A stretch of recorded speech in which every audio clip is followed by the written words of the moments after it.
Assalamualaikum warahmatullahi wabarakatuh. Berikut ini adalah kisah salah satu wali songo, yaitu Sunan Ampel. Asal usul Sunan Ampel.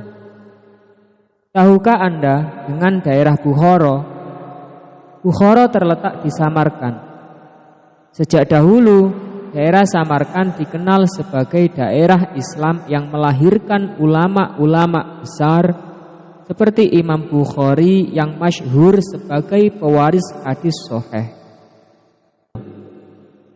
Di Samarkand ini ada seorang ulama besar bernama Syekh Jamaluddin Jumadil Kubro, seorang ahlu sunnah bermadhab Syafi'i. Beliau mempunyai seorang putra bernama Ibrahim. Dan karena berasal dari Samarkand, maka Ibrahim kemudian mendapatkan tambahan nama Samarkandi. Orang Jawa sukar menyebutkan Samarkandi, maka mereka hanya menyebutnya sebagai Syekh Ibrahim Asmorokondi. Syekh Ibrahim Asmorokondi ini diperintah oleh ayahnya, yaitu Syekh Jamaluddin Jumadil Kubro, untuk berdakwah ke negara-negara Asia. Perintah inilah yang dilaksanakan dan kemudian beliau diambil menantu oleh Raja Cempa. Dijodohkan dengan puteri Raja Cempa yang bernama Dewi Candrawulan. Negeri Cempa ini menurut sebagian ahli sejarah terletak di Muang Thai. Dari perkawinan dengan Dewi Candrawulan, maka Syekh Ibrahim Asmorokondi mendapat dua orang putra, yaitu Sayyid Ali Rahmatullah dan Sayyid Ali Murtado. Sedangkan adik Dewi Candrawulan yang bernama Dewi Dwarawati diperistri oleh Prabu Brawijaya Majapahit. Dengan demikian, keduanya adalah keponakan Ratu Majapahit dan tergolong putra bangsawan atau pangeran kerajaan. Para pangeran atau bangsawan kerajaan pada waktu itu mendapat gelar Rahadian yang artinya tuanku. Dalam proses selanjutnya, sebutan ini cukup dipersingkat dengan Raden. Raja Majapahit sangat senang mendapat istri dari negeri Cempa yang wajahnya dan kepribadiannya sangat memikat hati, sehingga istri-istri yang lainnya diceraikan. Banyak yang diberikan kepada para adipatinya yang tersebar di seluruh Nusantara. Salah satu contoh adalah istri yang bernama Dewi Kian, seorang putri Cina yang diberikan kepada Adipati Arya Damar di Palembang. Ketika Dewi Kian diceraikan dan diberikan kepada Arya Damar, saat itu sedang hamil 3 bulan. Arya Damar menggauli putri Cina itu sampai si jabang bayi terlahir ke dunia. Bayi yang lahir dari Dewi Kian itulah yang nantinya bernama Raden Hasan, atau lebih dikenal dengan nama Raden Patah, salah satu seorang dari murid Sunan Ampel yang menjadi Raja Demak Bintoro. Kerajaan Majapahit sesudah ditinggal Mahapati Gajah Mada dan Prabu Hayam Wuruk mengalami kemunduran drastis. Kerajaan terpecah belah karena terjadinya perang saudara. Dan para adipati banyak yang tidak loyal dengan keturunan Prabu Hayam Wuruk, yaitu Prabu Brawijaya Kertabumi. Pajak dan upeti kerajaan tidak ada yang sampai ke istana Majapahit. Lebih sering dinikmati oleh para adipati itu sendiri. Hal ini membuat sang Prabu bersedih hati. Lebih-lebih lagi, dengan adanya kebiasaan buruk kaum bangsawan dan para pangeran yang suka berpesta dan main judi serta mabuk-mabukan. Prabu Brawijaya sadar betul, bila kebiasaan semacam ini diteruskan, negara atau kerajaan akan menjadi lemah Dan jika kerajaan sudah kehilangan kekuasaan, betapa mudahnya bagi musuh untuk menghancurkan Majapahit Raya. Ratu Dwarawati, yaitu istri Prabu Brawijaya, mengetahui kerisauan hati suaminya. Dengan memberanikan diri, ia mengajukan pendapat kepada suaminya. Saya mempunyai seorang keponakan yang ahli mendidik dalam hal mengatasi kemerosotan budi pekerti, kata Ratu Dwarawati. Betulkah? Tanya sang Prabu. Ya, namanya Sayyid Ali Rahmatullah, putra dari Kanda Dewi Candrawulan di negeri Cempa. Bila Kanda berkenan, saya akan meminta Ramanda Prabu di Cempa untuk mendatangkan Ali Rahmatullah ke Majapahit ini. Tentu saja aku merasa senang bila Rama Prabu di Cempa berkenan mengirimkan Sayyid Ali Rahmatullah ini, kata Prabu Brawijaya. Maka pada suatu ketika diberangkatkanlah utusan dari Majapahit ke negeri Cempa untuk meminta Sayyid Ali Rahmatullah datang ke Majapahit. Kedatangan utusan tersebut disambut gembira oleh Raja Cempa. Dan Raja Cempa bersedia mengirim cucunya ke Majapahit untuk meluaskan pengalaman. Keberangkatan Sayyid Ali Rahmatullah ke tanah Jawa tidak sendirian. Ia ditemani oleh ayah dan kakaknya. Sebagaimana disebutkan di atas, ayah Sayyid Ali Rahmatullah adalah Syekh Maulana Ibrahim Asmarakandi dan kakaknya bernama Sayyid Ali Murtado. Diduga tidak langsung ke Majapahit, melainkan terlebih dahulu ke Tuban. Di Tuban, tepatnya desa Gesik Harjo, Syekh Maulana Ibrahim Asmarakandi jatuh sakit dan meninggal dunia. Beliau dimakamkan di desa tersebut yang masih termasuk Kecamatan Palang, Kabupaten Tuban. Sayyid Murtado kemudian meneruskan perjalanan. Beliau berdakwah keliling daerah Nusa Tenggara, Madura, dan sampai ke Bima. Di sana beliau mendapat sebutan Raja Pandita Bima. Dan akhirnya berdakwah di Gresik mendapat sebutan Raden Santri. Beliau wafat dan dimakamkan di Gresik. Sayyid Ali Rahmatullah meneruskan perjalanan ke Majapahit menghadap Prabu Brawijaya sesuai permintaan Ratu Dwarawati. Kapal layar yang ditumpanginya mendarat di pelabuhan Canggu. Kedatangannya disambut dengan sukacita oleh Prabu Brawijaya. Ratu Dwarawati bibinya sendiri memeluknya erat-erat seolah sedang memeluk kakak perempuannya yang di negeri Cempa. Karena wajah Sayyid Ali Rahmatullah memang sangat mirip dengan kakak perempuannya.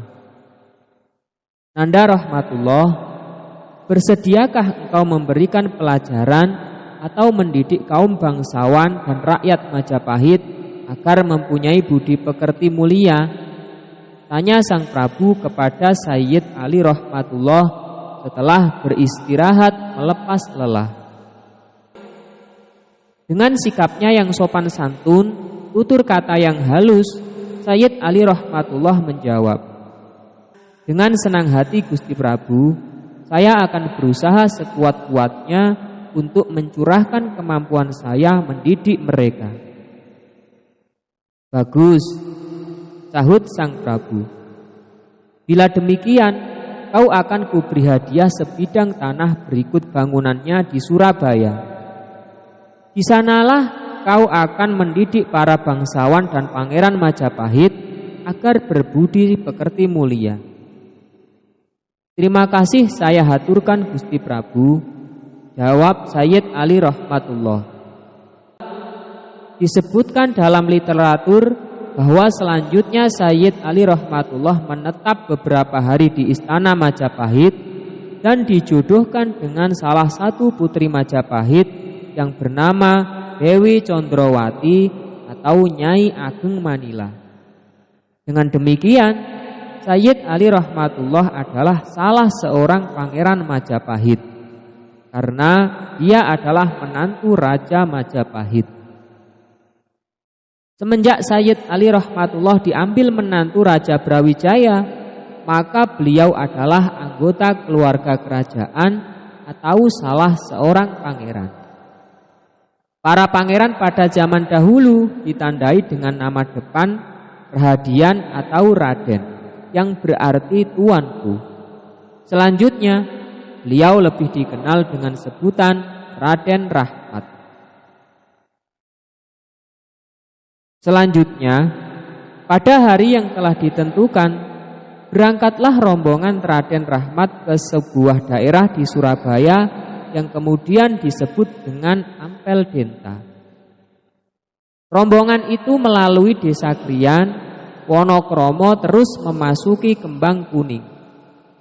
Selama dalam perjalanan, beliau juga berdakwah kepada penduduk setempat yang dilaluinya. Dakwah yang pertama kali dilakukannya cukup unik. Beliau membuat kerajinan berbentuk kipas yang terbuat dari akar tumbuh-tumbuhan tertentu dan anyaman rotan. Kipas-kipas ini dibagikan kepada penduduk setempat secara gratis. Para penduduk hanya cukup menukarkannya dengan kalimat syahadat. Penduduk yang menerima kipas itu merasa sangat senang. Terlebih setelah mereka mengetahui kipas itu bukan sembarang kipas. Akar yang dianyam bersama rotan itu ternyata berdaya penyembuh bagi mereka yang terkena penyakit batuk dan demam. Dengan cara itu, semakin banyak orang yang berdatangan kepada Raden Rahmat. Pada saat demikianlah ia memperkenalkan keindahan agama Islam sesuai tingkat pemahaman mereka. Cara itu terus dilakukan sehingga rombongan memasuki Desa Kembang Kuning. Pada saat itu kawasan Desa Kembang Kuning belum seluas sekarang ini. Di sana sini masih banyak hutan dan digenangi air atau rawa-rawa. Dengan karomahnya Raden Rahmat bersama rombongan membuka hutan dan mendirikan tempat sembahyang sederhana atau langgar. Tempat sembahyang itu sekarang dirubah menjadi masjid yang cukup besar dan bagus, dinamakan sesuai dengan nama Raden Rahmat, yaitu Masjid Rahmat Kembang Kuning. Di tempat itu pula, Raden Rahmat bertemu dan berkenalan dengan dua tokoh masyarakat, yaitu Ki Wiryo Sarojo dan Ki Bang Kuning. Kedua tokoh masyarakat itu bersama keluarganya masuk Islam dan menjadi pengikut Raden Rahmat. Dengan adanya kedua tokoh masyarakat itu, maka semakin mudah bagi Raden Rahmat untuk mengadakan pendekatan kepada masyarakat sekitarnya, terutama kepada masyarakat yang masih memegang teguh adat kepercayaan lama. Beliau tidak langsung melarang mereka, melainkan memberikan pengertian sedikit demi sedikit tentang pentingnya ajaran ketauhidan. Jika mereka sudah mengenal tauhid atau keimanan kepada Tuhan pencipta alam, maka secara otomatis mereka akan meninggalkan sendiri kepercayaan lama yang bertentangan dengan ajaran Islam. Setelah sampai di tempat tujuan, pertama kali yang dilakukannya adalah membangun masjid sebagai pusat kegiatan ibadah. Ini meneladani apa yang dilakukan Nabi Muhammad SAW saat pertama kali sampai di Madinah. Dan karena menetap di Desa Ampel Denta, menjadi penguasa daerah tersebut, maka kemudian beliau dikenal dengan Sunan Ampel. Sunan berasal dari kata susuhunan yang artinya yang dijunjung tinggi atau panutan masyarakat setempat. Ada juga yang mengatakan Sunan berasal dari kata suhu nan, artinya guru besar atau orang yang berilmu tinggi. Selanjutnya, beliau mendirikan pesantren tempat mendidik putra bangsawan dan pangeran Majapahit serta siapa saja yang mau datang berguru kepada beliau. Hasil didikan mereka yang terkenal adalah falsafah moh limo atau tidak mau melakukan 5 hal yang tercela, yaitu 1. Moh main atau tidak mau berjudi. 2. Moh ngombe atau tidak mau minum arak atau bermabuk-mabukan. 3. Moh maling atau tidak mau mencuri. 4. Moh madat atau tidak mau mengisap candu, ganja dan lain-lain.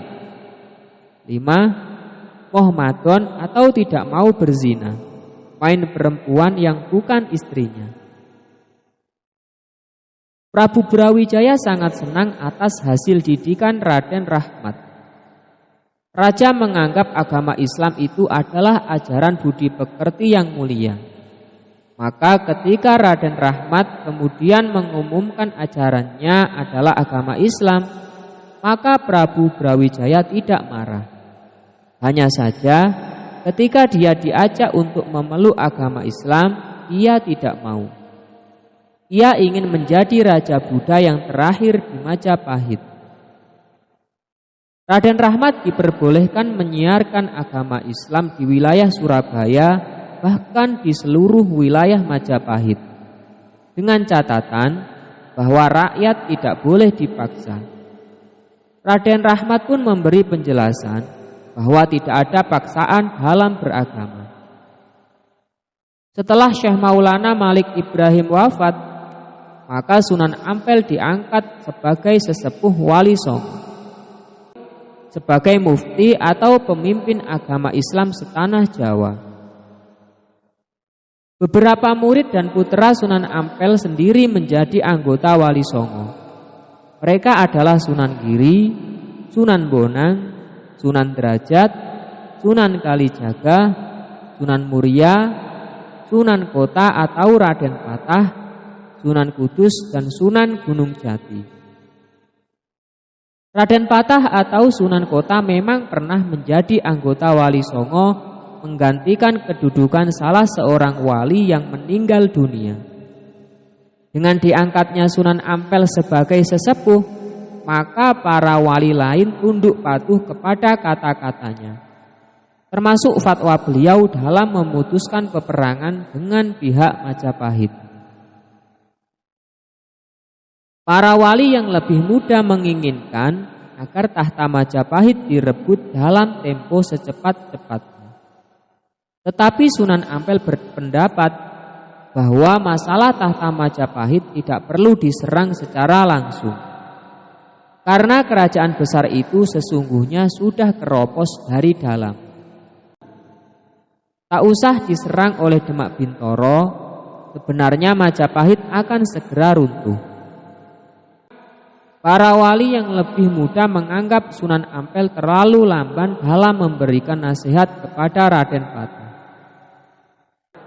Mengapa Ramanda berpendapat demikian? Tanya Raden Patah yang juga adalah menantunya sendiri. Karena aku tidak ingin di kemudian hari ada orang yang menuduh Raja Demak Bintoro yang masih putra Raja Majapahit, Prabu Kertabumi, telah berlaku durhaka, yaitu berani menyerang ayahandanya sendiri. Jawab Sunan Ampel dengan tenang. Lalu apa yang harus saya lakukan? Kau harus sabar menunggu sembari menyusun kekuatan, ujar Sunan Ampel. Tak lama lagi Majapahit akan runtuh dari dalam, diserang adipati lain. Pada saat itulah kau berhak merebut hak warismu selaku putra Prabu Kertabumi. Majapahit diserang adipati lain.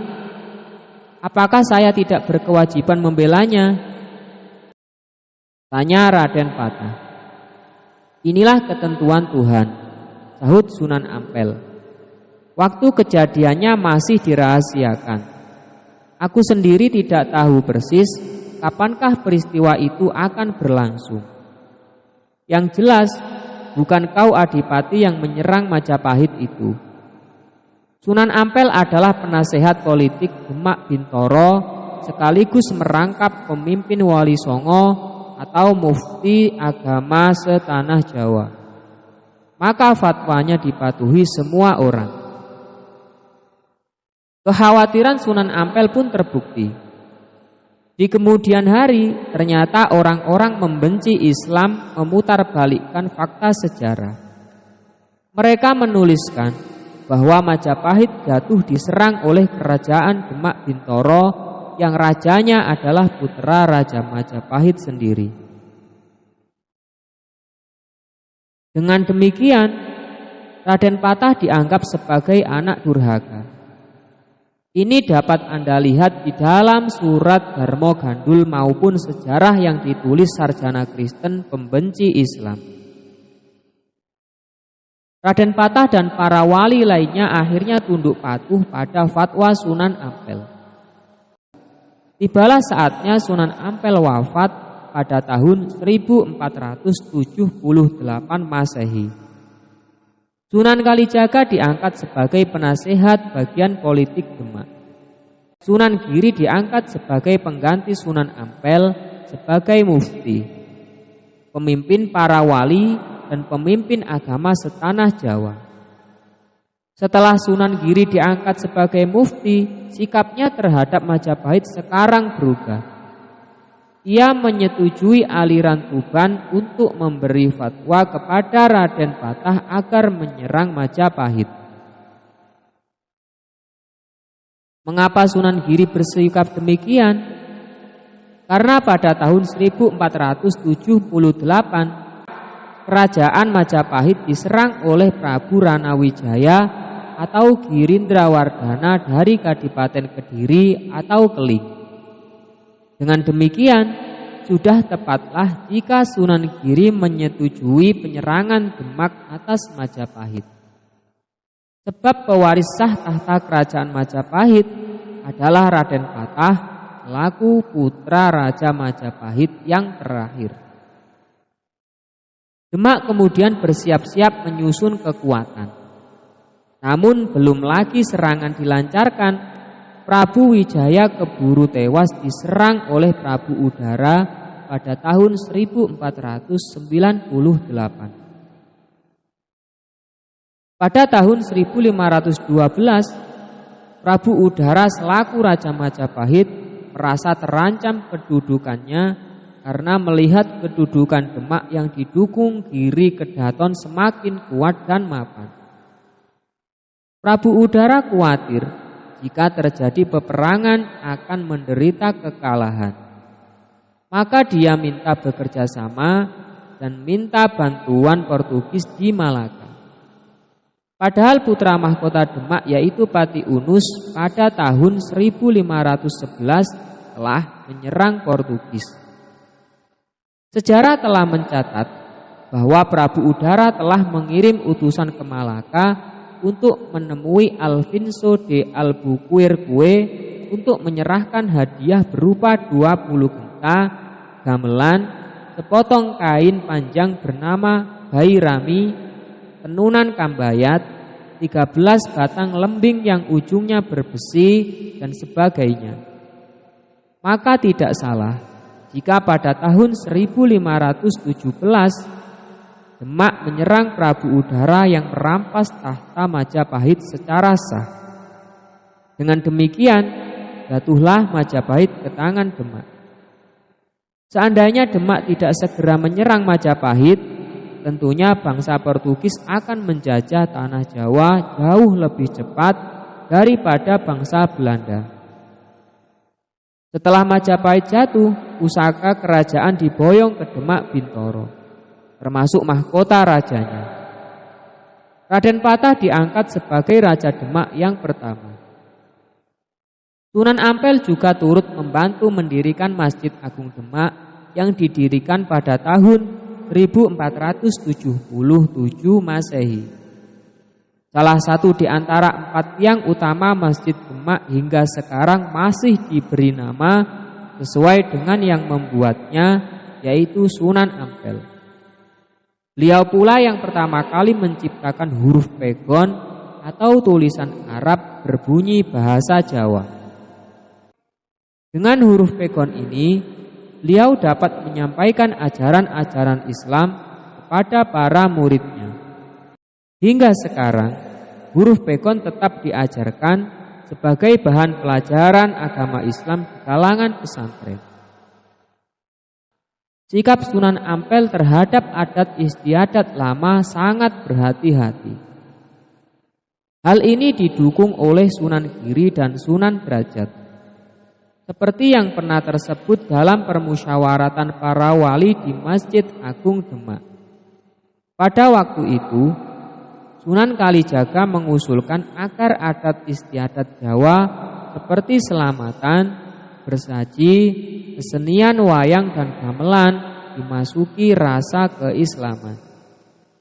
Mendengar pendapat Sunan Kalijaga tersebut, bertanyalah Sunan Ampel, apakah tidak mengkhawatirkan di kemudian hari bahwa adat istiadat dan upacara lama itu nanti dianggap sebagai ajaran yang berasal dari agama Islam?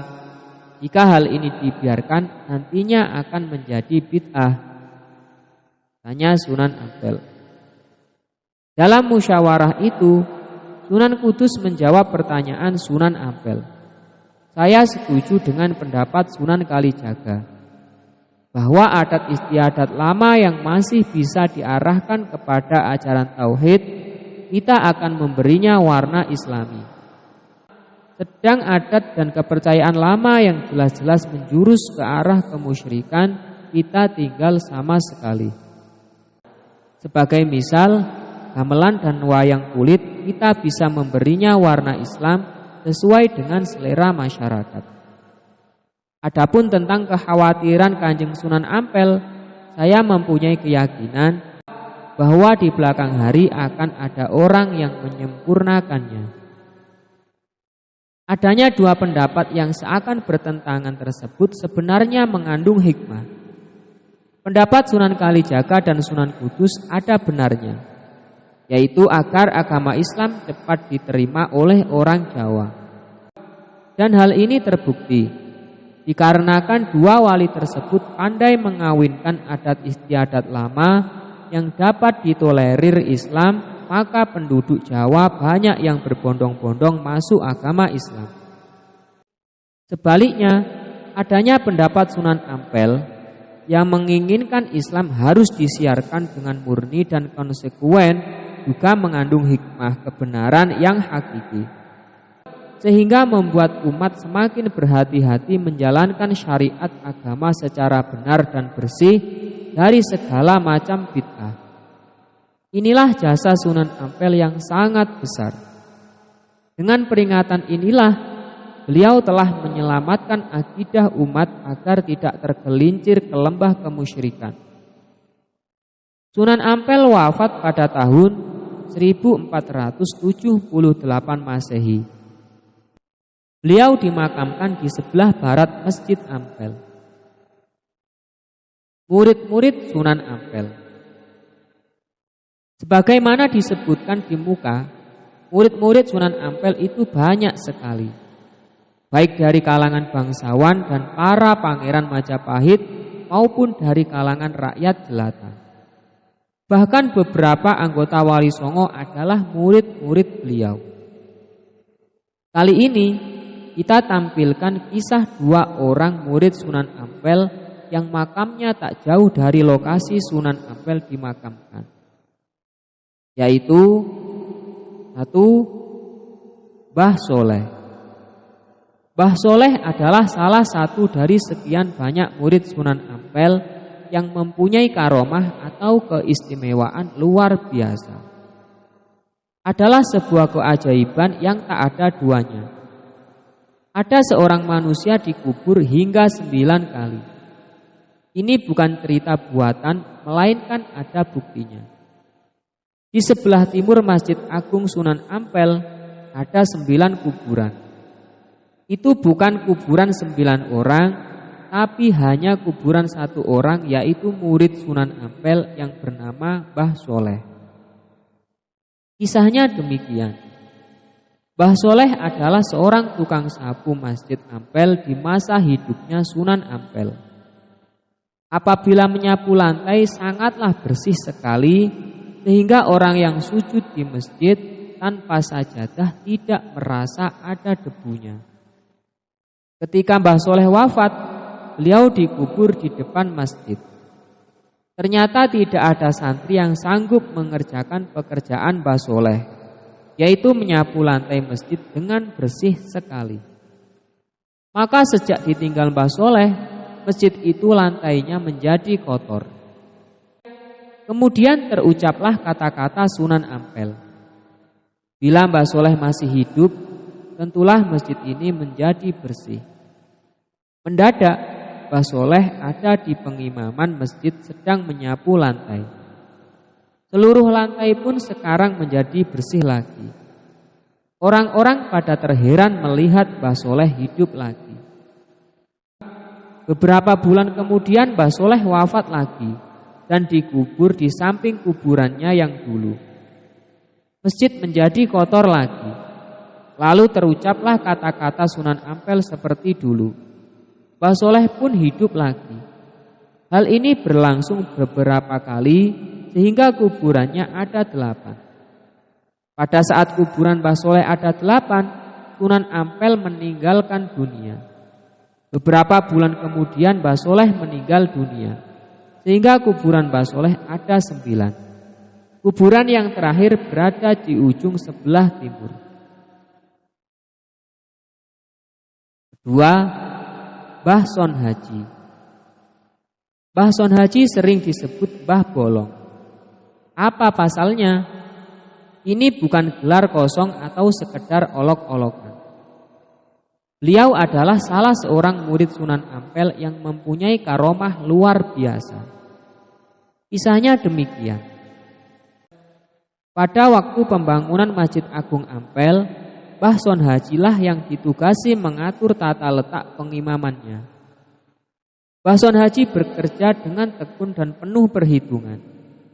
Jangan sampai letak pengimaman masjid tidak menghadap arah kiblat. Tapi setelah pembangunan pengimaman itu jadi, banyak orang yang meragukan keakuratannya. Apa betul letak pengimaman masjid ini sudah menghadap ke kiblat? Demikian tanya orang meragukan pekerjaan Mbah Son Haji. Mbah Son Haji tidak menjawab, melainkan melubangi dinding pengimaman sebelah barat lalu berkata, "Lihatlah ke dalam lubang ini. Kalian akan tahu apakah pengimaman ini sudah menghadap kiblat atau belum." Orang-orang itu segera melihat ke dalam lubang yang dibuat oleh Mbah Son Haji. Ternyata di dalam lubang itu mereka dapat melihat Ka'bah yang berada di Mekah. Orang-orang pada melongo, terkejut, kagum, dan akhirnya tak berani meremehkan Mbah Son Haji lagi. Dan sejak saat itu mereka bersikap hormat kepada Mbah Son Haji dan mereka memberinya julukan Mbah Bolong. Demikianlah sedikit kisah perjalanan Sunan Ampel dalam menyebarkan agama Islam di tanah Jawa atau wilayah Nusantara. Semoga bermanfaat dan kita bisa mengambil hikmahnya. Wassalamualaikum warahmatullahi wabarakatuh.